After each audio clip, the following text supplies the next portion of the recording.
से मुंहिंजा कंहिं दौर जी ॻाल्हि आहे त हिकु दफ़े हिकिड़े बण जे वण ते ॿ नर ऐं मादी पखी अची वेठा, जिन मां हिकिड़ो चकवो हो ऐं हिकिड़ी चकवी हुई। उहे ॿई बण जे वण ते आखेरो ठाहे अची वेही रहिया। से मुंहिंजा उन ई बण सां अहिड़ो को हिसाबु किताबु हो जो हर 6 महीने उन ई वण खे बाहि अची वकोड़े वठंदी हुई। पर से उहा पखियुनि खे इन ॻाल्हि जी का बि ख़बर न हुई। पखी वीचारा मुसाफ़िर उते पंहिंजो वण ते आखेरो ठाहे वेही रहिया ऐं नेठि पखियुनि उते आना बुला था। से मुंहिंजा जिन मां 2 बचड़ा थिया, ॿई नर हुआ। 6 महीना पूरा थिया तॾहिं बड़ खे ओचितो अची बाहि वकोड़े वरितो। से बड़ खे अची बाहि लॻी, चकवो त बाहि ॾिसी पंहिंजी जान बचाइण लाइ उॾामी वियो। पर साईं चवनि था त मादी वीचारी पंहिंजे बचड़नि खे कोड़े में करे वेही रही। माउ त माउ हूंदी आहे, माउ खे बचड़ा मिठा हूंदा आहिनि। ऐं मादी धणी दर वेनतियूं करणु लॻी, दुआऊं करणु लॻी त ए मालिक, तूं मुंहिंजे बचन खे बचा, तोखां सवाइ भला असांजो को अॼु आसरो किथे आहे। से मुंहिंजा ॻाल्हि था कनि त कुदरत ख़ुदा जी धणी दर हुनजो अर्ज़ु अॻाणो ऐं बाहि ॿरंदे ॿरंदे जॾहिं आख़िरे वारे टारी वटि आई तॾहिं उहा बाहि उजामी वई ऐं ख़ुदा जी कुदरत सां हू सभु बची विया। साईं मुंहिंजा जॾहिं बाहि विसाणी तॾहिं चकवो बि पंहिंजे बचनि खे जॾहिं बाहि विसाणी तॾहिं चकवो पंहिंजे बचनि खे चयो त वियो त अव्हां लाइ चुगो हथु करे अचां। साईं मुंहिंजा ईअं ॻाल्हि करे उहा चकवी मादी ईअं चई उतां उॾामी वई। से मुंहिंजा मादी जो वण तां वञणु थोरी देरि खां पोइ नर बि चकवो उते अची पहुतो ऐं ॾिठाई त बड़ जी बाहि विसामी वई आहे। तॾहिं पाण अची पंहिंजे बचनि जे भरिसां वेही रहियो। से मुंहिंजा ॻाल्हि था कनि त बचनि ॾिठो त बाबा असांखे तकलीफ़ में ॾिसी भॼी वियो हो ऐं हींअर आयो आहे, सो खेनि ठूंगा हणणु लॻा। चकवे चयनि त बचड़ा, आऊं तव्हांजो पीउ आहियां, ठूंगा छो था हणो। से मुंहिंजा बचड़नि चयो त बाबा जॾहिं बड़ खे बाहि लॻी वई तॾहिं तूं भॼी वियो आहीं ऐं अम्मा वेठी हुई। जे तूं असांजो हुजी हा त भॼी कोन वञी हा। हाणे असीं तुंहिंजा बच्चा कोन आहियूं ऐं न ई वरी तूं असांजो पीउ आहीं। अदा साईं उन्हनि जो अञा इहो जहिड़ो हली रहियो हो त एतिरे में मादी चकवी बि चुगो हथु करे उते अची पहुती। से चकवी जॾहिं पंहिंजे मुड़ुस खे ॾिठो तॾहिं चयईं त जंहिं महिल असीं तकलीफ़ में हुआसीं तॾहिं तूं भॼी वएं ऐं हाणे वरी छाजे लाइ आयो आहीं। पंहिंजो गस वठि ऐं जितां आयो आहीं उते हलियो वञ। अॼु खां पोइ मुंहिंजे बचड़नि सां तुंहिंजो को बि वास्तो कोन आहे। से मुंहिंजा ईअं ॿई अची टकरिया ऐं ॿिन्ही ज़ार मुड़ुस जो जहिड़ो वधी वियो। साईं खंखुड़के लाइ माज़रत। साईं चकवी चवे त बच्चा मुंहिंजा ऐं चकवो चवे त बच्चा मुंहिंजा। नर ऐं मादी में अची छिकताण वधी। तव्हांजो उहो फ़ैसिलो वक़्त जे बादशाह वटि वियो। से मुंहिंजा बादशाहनि जो बादशाह त पाण आहे, पर नेठि ॿई गॾिजी फ़ैसिले लाइ वक़्त जे बादशाह वटि आया ऐं चयूं त असांजो फ़ैसिलो कर ऐं सॼी ॻाल्हि करे ॿुधायूं ऐं चयूं त भला बच्चा पीउ जा या माउ जा। बादशाह चयो त बच्चा पीउ जा थींदा, माउ जो छा वञे।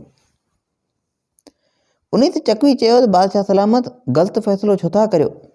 जॾहिं बच्चा बाहि में थिए सड़िया तॾहिं त हू भॼी वियो ऐं आउं वेही रहियसि ऐं हाणे वरी वॾो वारस ही थो थिए। बादशाह चयो त उहा त ॻाल्हि आहे, पर बसि मुंहिंजो इहो ई फ़ैसिलो आहे। से मुंहिंजा वक़्त जे बादशाह जो जॾहिं इहो फ़ैसिलो थियो तॾहिं चकवी वीचारी ॿियो को चारो न ॾिसी रोईंदी रोईंदी रवानी थी वई ऐं नेठि उन ॾुख में साम्हूं वण ते वेही रही। वण ते वेही वेही आख़िर खे ॾिसंदे ॾिसंदे नेठि दम ॾिनई। से मरण खां पोइ चकवी जो हिकिड़े वाणे जे घर में जनमु थियो, जिते हुनजो नालो कसुबा रखियो वियो। कसुबा अॼु नंढी सुभाणे वॾी आख़िर अची जवान थी सेठ जी बहिराड़ी में ओधर रहियल हुई। उन जी उगाड़ी करण जे लाइ सोचियाई। पोइ साईं हुन हिकिड़े काठियावाड़ मां हिकिड़ो भलो घोड़ो घुरायो। उते जे बादशाह खे जॾहिं घोड़े जी ख़बर पई तॾहिं ख़्यालु कयईं त मूं वटि भली घोड़ी बीठी आहे, मगर हिते को भलो घोड़ो आहे ई कोन। तंहिं करे जे काठियावाड़ी भलो घोड़ो आयल आहे सो छो न घोड़ी मेड़ायां त फर सुठो थिए। से मुंहिंजो ॻाल्हि था कनि त इहो ख़्यालु करे बादशाह सेठ खे न्यापो मोकिलियो त पंहिंजो घोड़ो आणे ॾे त आउं पंहिंजी घोड़ी मेड़ायां।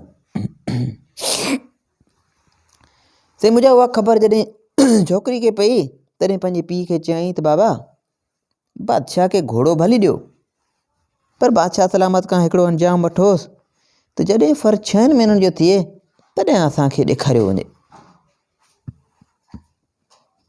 से बादशाह सेठ सां उहो अंजाम करे नेठि पंहिंजी घोड़ी मेड़ाई। से वक़्तु गुज़रंदो वियो, जॾहिं घोड़ी फर ॾिनो ऐं वछेरो थियो जो 6 महीननि ते अंजाम मूजिबि सेठ खे ॾेखारिणो हो, तॾहिं बादशाह खां उहा ॻाल्हि विसरी वई ऐं मथां अची 8 महीना थिया। सही मुंहिंजे चवनि था छोकिरी पंहिंजे पीउ खे उन ॻाल्हि जी यादगिरी ॾियारी त बाबा अंजाम मूजिबि अञा ताईं फर ॾेखारण लाइ बादशाह कोन मोकिलियो आहे। उन ते सेठ बादशाह ॾे न्यापो मोकिलियो। तॾहिं बादशाह खे यादगिरी पई ऐं पंहिंजे माण्हू खे चयईं त घोड़ी वछेरी समेत वठी वञो ऐं सेठ खे फर ॾेखारे वापसि आणियो। से मुंहिंजा बादशाह जा नौकर घोड़ी वठी सेठ वटि आया ऐं सेठ छोकिरीअ खे चयो त घोड़ी आई आहे, उनजो फर हली ॾिस। छोकिरी चयो त घोड़ी फर समेत हवेली में अंदरि घुरायो। आख़िरकार साईं घोड़ी अंदरि आई तॾहिं छोकिरी पंहिंजे माण्हुनि खे चयो त वछेरो ॿधी छॾियो ऐं उन्हनि वछेरो ॿधी छॾियो ऐं पाण बादशाह जे नौकरनि खे चयईं त वछेरो असांजो आहे, इहो फ़ैसिलो बादशाह जो पंहिंजो कयल आहे, बाक़ी घोड़ी वठी वञो ऐं वञी उहा हक़ीक़त बादशाह खे ॿुधायो। नौकरनि साईं उहा हक़ीक़त अची बादशाह सां कई। तॾहिं बादशाह सलामत खे पंहिंजे अॻे फ़ैसिले जी यादगिरी पई ऐं खणी माठ कयईं।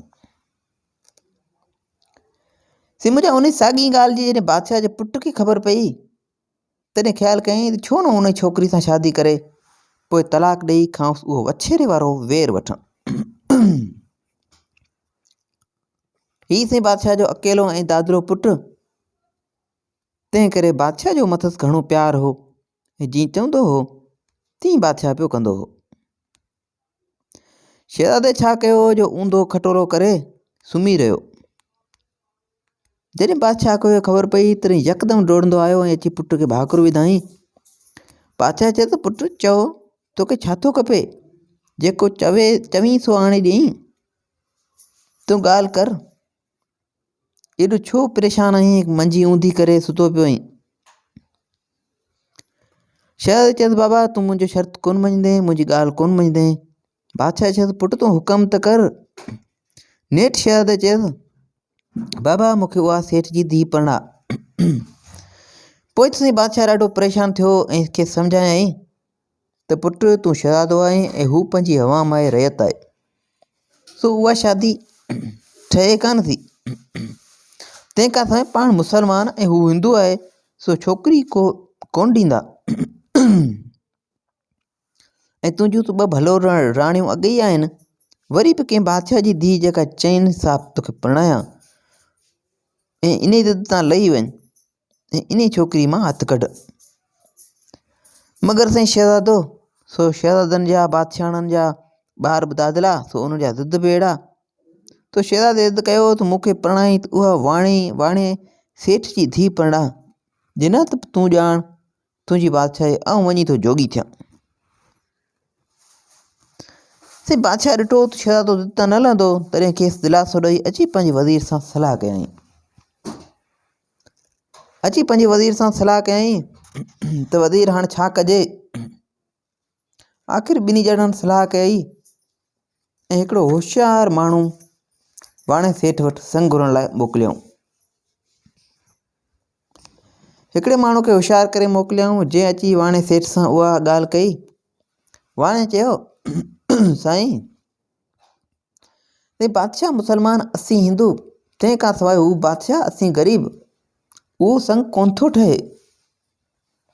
मूंखे पंहिंजी बिरादरी पंजायत मां कढी छॾींदी। ॿियो जेको बि हुकुम बादशाह जो मिलंदो सो मञण लाइ तयारु आहियां। बाक़ी छोकिरी जो संग कोन ॾींदुसि।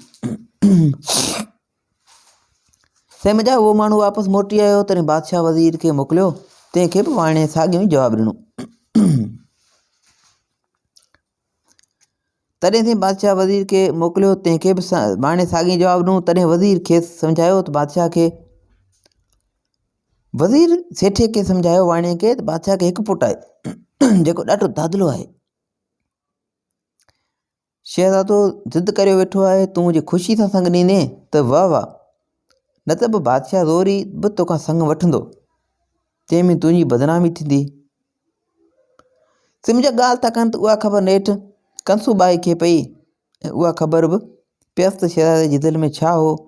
पर पीउ खे जवाबु मोकिलियाईं त बाबा अमी ॻणती बिल्कुलु न करियो माठ करे संग ॾेई छॾियो। मुंहिंजा इन नियापे मिलण ते सेठ बादशाह खे संग ॾिनो ऐं रस्म मूजिबि नारियल चिठी ॾिनो ऐं टिपणूं ॾिसी लगन निहारे शादी जा ॾींहं बि चिटा करे ॾिना। मुंहिंजा वज़ीर ख़ुशि थी मोटी वियो ऐं वञी सॼी हक़ीक़त बादशाह खे ॿुधाईं जिते मुबारकूं मिली वियूं ऐं ॾाढा ख़ुशियुनि जा धूड़िया थी विया ॾाढा शादमाना थिया। हंधि अधु ॻाल्हि पखिड़िजी वई चई वाणे जे घर बादशाह जे पुट जो विहांउ थियो आहे। जेतिरा वात ओतिरियूं ॻाल्हियूं को कीअं पियो चवे को कीअं पियो चवे।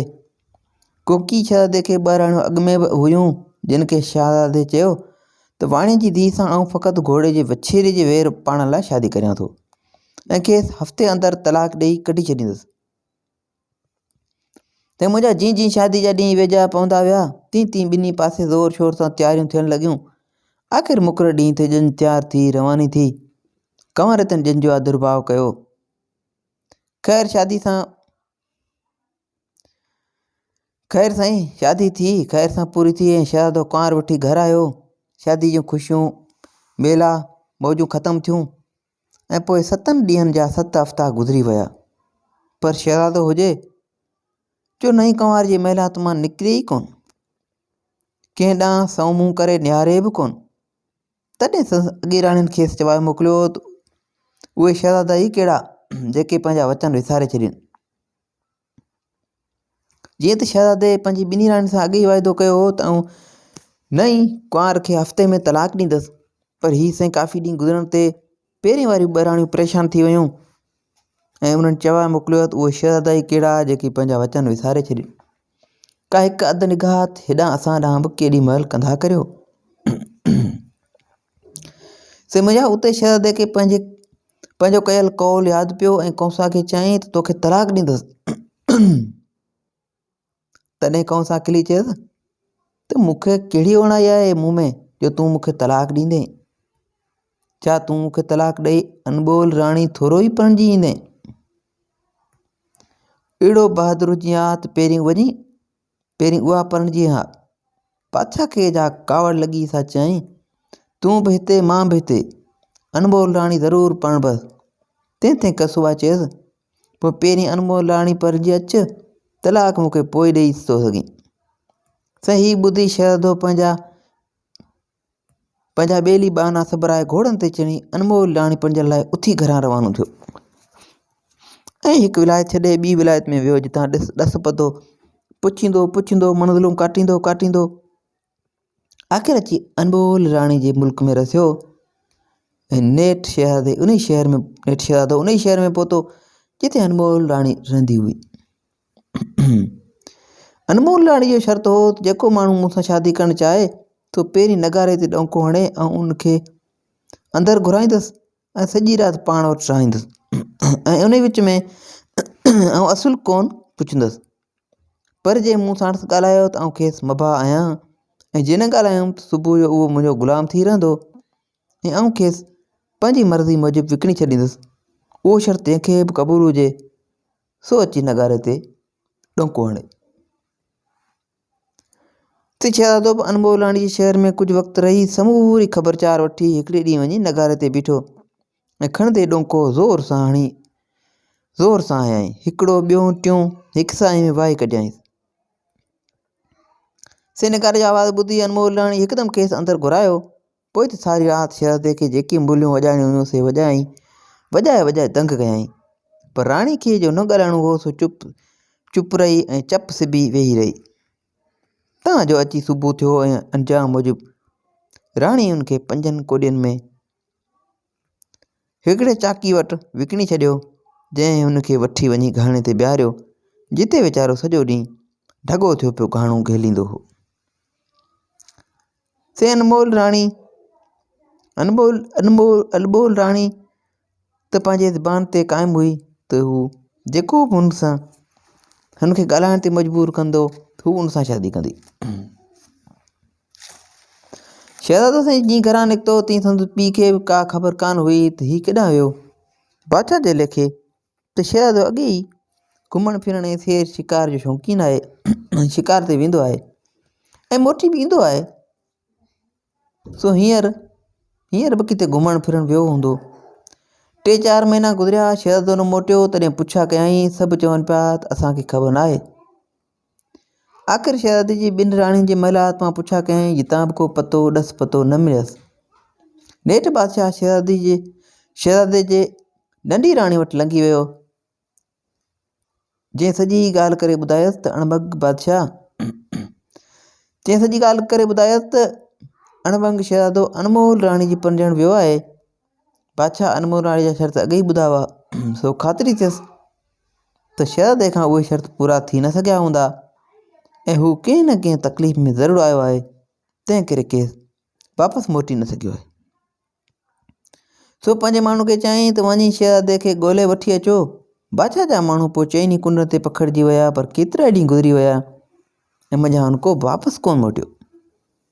तॾहिं से कंसुमा राणी बादशाह खे चयो त अञा त शहज़ादे जो को पतो कोन पियो आहे। हाणे मूंखे नौकर चाकर ॾियो त आउं थी शहज़ादे खे हथु करे अचां। से मुंहिंजा बादशाह खे पंहिंजो बचिड़ो मिठो हो, सो राणी खे इजाज़त ॾिनाई ऐं नौकर चाकर ऐं माल असबाब ॾेई खेसि रवानो कयाईं।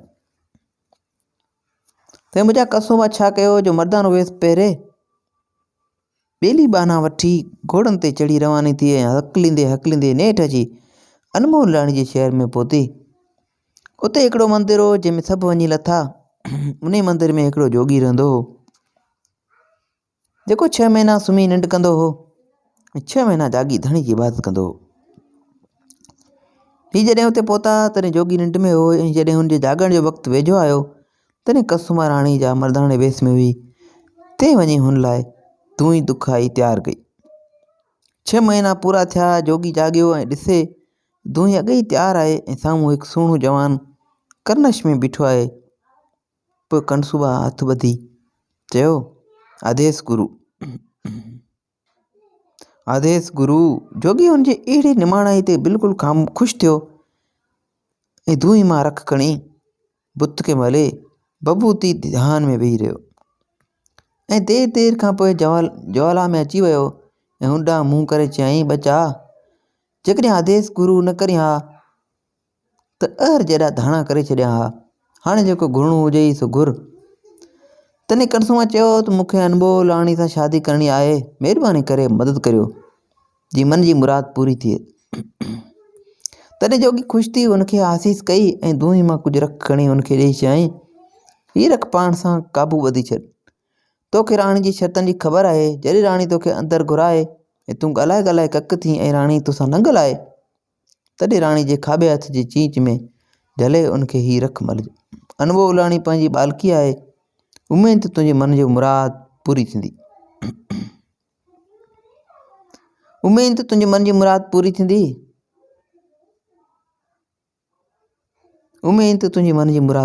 से कंसुमा रख वठी क़ाबू कई ऐं जोगी खां आसीस वठी मोकिलाए ॿाहिरि निकिती ऐं वञी नगारे ते डोंको हयईं। नगारे जो आवाज़ु ॿुधी अनमोल राणी खे संदर घुरायो। पोइ त कंसु मां केतिरियूं ई हेठियूं मथियूं उभारियूं लह वारियूं ॻाल्हियूं कयूं, पर संई अनमोल राणी अहिड़ी कुछे जहिड़ी भित। पोइ पिरे फुटी महिल कंसुमा राणी जी खाॿे हथ जी चीच झले उनखे रख मले ऐं पोइ थधो साह भरे चयईं, अनमोल राणी हाय हाय। से कंसुबा जी बसि एतिरी चवण जी देरि हुई ऐं अनमोल राणी खां झलणियो थियो चयईं, जीअड़ी कंसुबा राय जीअड़ी कंसुबा राय। पोइ से कंसुबा त कंसुबा, पर जंहिं ॻाल्हि ॿुधी सो हैरान थी वियो। चौधारी वाधायूं वरी वियूं ऐं माण्हू डोड़ी अची उहा ख़बर अनमोल राणी जे पीउ खे ॿुधाई, जो बि ॾाढो ख़ुशि थियो ऐं हिकदमि दौल घुराए शादी जी तयारियुनि खे लॻी वियो ऐं ॾींहुं चिटा करे कंसुबा सां धीउ जी शादी कराए छॾियईं। अनमोल राणी जी शादी जो थी सो भत जी बाज़ार लॻी वई। अमीर उमरा ग़रीब गुरबा सभु खाई ख़ुशि थी पिया। जेको आयो सो खाई पी भत जी हड़ ॿधी थी मोटियो। सॼो शहर खाइण पीअण आयो। तॾहिं चाकी पंहिंजे नौकर शहद खे चयो, तूं बि वञ शादी ॾिसी भत खाई अचई, असांजे लाइ बि खणियो अच। सो साईं हीउ बि वीचारो भत खाइण वियो।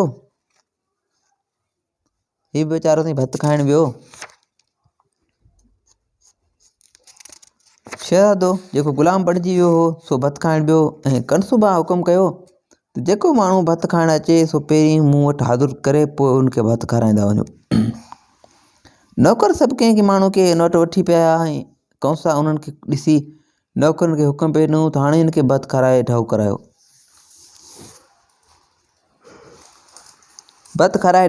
ऐं हिनखे रवानो करियो। जॾहिं शहज़ादो चाकी जे नौकरनि जे वेस में भत खाइण आयो तॾहिं नौकर खे कंसुमा वटि वठी आया, जंहिंखे सुञातो ऐं नौकरनि खे चयईं त हिनखे कणो कणो भत खारायो जीअं आस्ते आस्ते खाए ऐं पोइ खाई बसि करे त मूं वटि वठी अचोसि। हिन वीचारे घाणे जे ढगे दिलि में चयो त या ख़ुदा ही छा सारी ख़लक़त खायो वञे, मूं लाइ हिते बि मुसीबत जेका थिड़े सा काणे जी अखि में। हाणे अलाए जी छा कंदा, अलाए जी ॿी वरी कहिड़ी मुसीबत अचणी आहे। सो वीचारे खे डप विचां मानी बि न वणी ऐं मथां वरी चवंसि ढओ करे खा, शाही हुकम आहे। पोइ त चांवर करे चणी वीचारे खे ॼड़ी निकिरी वई। मथां अची राति पियसि तॾहिं मस वञी का ज़री भत जी निड़ी खां हेठि लथसि। पोइ ग़रीब खे छिके वठी आया कंसुमा राणी वटि, जंहिं खां हाल अहिवाल पुछियो ऐं चयईंसि डप न कर, सची हक़ीक़त करे ॿुधा तोसां कहिड़ी वेदन आहे। पोइ ॾकंदे हुन सची हक़ीक़त करे ॿुधाई। तॾहिं कनुसा बादशाह जे वज़ीर खे घुराए चयो त हिन वीचारे जी क़ीमत ई केतिरी आहे। हाणे घाणाई वटि वञ, 5 कोड़ियुनि बदिरां 5% खेसि ॾेई हिन जी जिंद छॾाए अच। वज़ीर घाणाई खे घुराए चयो त तुंहिंजे नौकर जे बादशाह जी नाठी खे ज़रूरत आहे। तूं 5 कोड़ियुनि में ख़रीद कयो आहे, असीं तोखे हिन जा 5 पूरा टका ॾियूं था, से वठि नौकर ॾे। घाणाई ॾिठो त 5 कोड़ियुनि जा 5% मिलनि था ऐं हिन रोहिणी सूरत मां बि जिंद बि छुटे थी ऐं बादशाह जो नओं नाठी बि राज़ी थिए। सो वज़ीर खे चयईं त साईं लहे त ही कोड़ी बि कोन, अवां त मूंखे 5 कोड़ियुनि जा 5% था ॾियो। ऐं त हुई हिन कूड़े ढगे मां ककायां, कढो 5% ऐं कायो हिन खे गाह जे वणा खे। पोइ से वज़ीर हुन ढगे शहज़ादे जी जिंद छॾाई ऐं उनखे हाणे कंसुबा वटि हाज़ुर कयो ऐं ॿुधायूं त चाकी कहिड़ा थे हिन जी सारा जा ढुक भरिया। जेकी वज़ीर जे वातां ॿुधी कंसुबा खिली खेरी थी पई। राति जो अनमोल राणी जॾहिं कंसुबा सां गॾी ऐं मिली तॾहिं कंसुबा विचां तरार रखी राति गुज़ारे सुबुह कयो। ऐं अहिड़ी रीति जॾहिं 2-4 रातियूं गुज़रियूं तॾहिं अनमोल राणी हुनखां हुनजो सबबु पुछियो।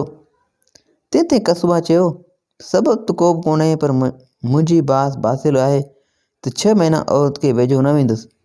जिन मां 4 महीना थिया आहिनि, बाक़ी 2 महीना आहिनि, उहे पूरा थियनि त तूं मुंहिंजी राणी आहीं ऐं तुंहिंजो शहज़ादो, तूं को फिक्र न कर। से माना साईं मुंहिंजा पोइ कुझु वक़्तु उते ई रहण बैदि मोकिलाए सभु वापसि मोटिया। शहज़ादो बि नौकर जी हालत में साणुसि गॾु हो। मंज़िलूं कंदा अची पंहिंजे शहर के वेझो पहुता। शहर खां अञा मंज़िल ॿिनि जी पंध ते हुआ त कस्तूरबा हिननि खे चयो त अव्हीं हिते तरसो त हितां जे बादशाह सां मुलाक़ात करे थी अचां। मुलाक़ात करे थो अचां ईअं चई हिननि खे छॾे पाण बादशाह वटि आई ऐं अची सॼी हक़ीक़त करे ॿुधायईंसि ऐं पाण ज़नाना कपिड़ा करे चुपचाप वञी महिलात में वेठी बादशाह ॿाहिरि निकिरी अनबोलाणी वटि आयो ऐं हिननि खे ॾाढनि दौलनि तमाम सां घर वठी आयो। शहज़ादो पंहिंजे पीउ खे ॾिसी अजब में पइजी वियो। पोइ त बादशाह हुनखे गिरहटली पाए भरपूर वठी वञी पर बुरो वठी वञी सॼी हक़ीक़त करे ॿुधाई, जेका ॿुधी शहज़ादो ॾाढो शर्मिंदो थियो ऐं अनबोलाणी बि हीअ ॻाल्हि ॿुधी अजब में पइजी वई ऐं वधी महिलात में वई जिते कस्तूरबा ज़नाने वेस में वेठी हुई। ॿई ॼणियूं हिक ॿिए खे ॾिसी अची खिल में छुटियूं ऐं खिली खिली पेट में सूर पइजी वियनि। हीअ अञा खिल चर्चे में हुयूं त मथां शहज़ादो बि आयो। कौसो खे अदब सां उथी चयो, अनबोलाणी से शादी करे मोटिया आहियो, उन लाइ मुबारकूं हुजनव, पर ॾींहुं सो घणा लाथव। शहज़ादो ॾाढो शर्मसार थियो। बसि धरती जाइ ॾेसि त हू त पी वञे ऐं कौसुबा खे खणी भाकुर विधाई। चई सबक़ु सिखणो हुउमि सो सिखियसि, वधीक बुछड़ो न करेमि न त बाक़ी जीअणी कहिड़ो। पोइ कौसुबा शहज़ादे खे माफ़ी ॾिनी ऐं खिली ख़ुशि थी हिक ॿिए सां खीर खंड थी ज़िंदगी गुज़ारण लॻा। साईं मुंहिंजा उमेदु आहे त हीअ कहाणी तव्हांखे पसंदि आई हूंदी। हिन क़िस्म जूं वधीक कहाणियूं किसा ॿुधण जे लाइ असांजे यूट्यूब चैनल खे सब्सक्राइब कंदा ऐं फेसबुक पेज खे फॉलो कंदा। दुआनि में यादि रखिजो। अल्लाह हाफ़िज़।